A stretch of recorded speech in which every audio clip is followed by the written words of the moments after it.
Werdum just went at it with Gustafsson. Now, we got to back this up a little bit. Okay, one of the problems that Werdum had in his last contest with Olenek, he'd been out for a period of time. I want to say 15 months away. First meaningful break he's ever had. What came with that break was a significant weight gain.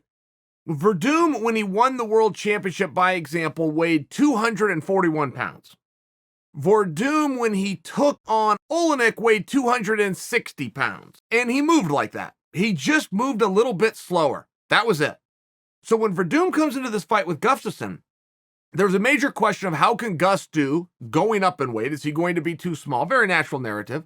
But there was also a question of, is Werdum going to come a little bit closer to championship weight? Answer was yes. Werdum weighed in at 242 pounds, Gustafsson at 240 pounds. So these guys are the same.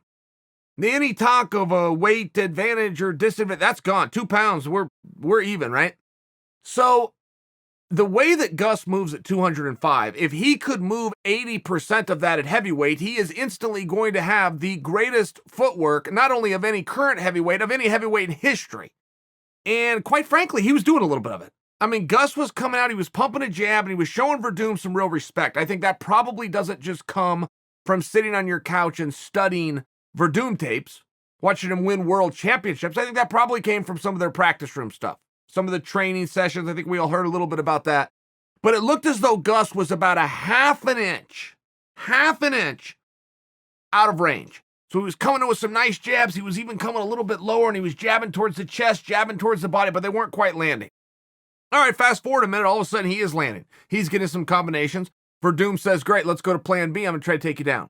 So they end up in a scramble. Werdum ends up on his back, and Werdum telegraphs his armbar when he's going to go for it. The problem is it doesn't make a damn bit of difference if you know it's coming or not. The whole battle for the armbar isn't you knowing that he's thinking armbar. The problem is when he brings his head over, now you've only got two options. You can try to keep your hands locked and deal with it from there, or you can try to escape. When you're caught in the first couple of minutes of the very first round with a two-time Abu Dhabi champion and one of your limbs is starting to be manipulated, look, that's going to be a hard spot for anybody. This was about as picture-perfect of a technique as I've seen. If you want to learn, here, I'll tell you how perfect this was. If you want to learn how to do an armbar the right way, go rewatch this fight, because Werdum will walk you through it almost in slow motion. He shows you the setup. He shows you the transition from the back. He shows you the step over. He shows you how he brings his leg down as he starts to extend the arms. This really was a very interesting and beautiful technique. And we have one more piece to the story, okay? You're going to be left with the question, what is Gus going to do now? I would like to act as though it never happened if I was Team Gus. Look, Gus, you went out and fought a guy that you had to avoid one position at one particular time in the fight, which was early. You failed at doing that. That's all that happened here. You didn't get beat up, you didn't get hurt, and quite frankly, you just lost to a guy that almost everybody else lost to too. Take a deep breath, try this one more time. Hopefully that's what happens with Gus. But as it pertains to Werdum, he came out earlier in the week when he was doing media, and he offered something none of us knew, which he said, this is my last contract. And he didn't just say, this is my last contract, let's sit down and talk. He said, this is my last fight, I'm out of here. I don't know where that comes from. I've always had the impression that everybody likes Werdum and Werdum likes everybody. This is my impression. I could be wrong. I've never asked him that.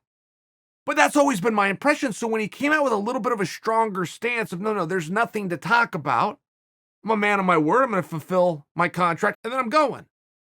First, I don't have the foggiest idea where he's going. And for all I know, that was no less of a media manipulation than when anybody else comes out and says it. Maybe Werdum is just a little more guarded and a little bit more calculated. But the point is, we aren't only left to guess what now for Gustafsson, we're also forced to guess what now for Werdum.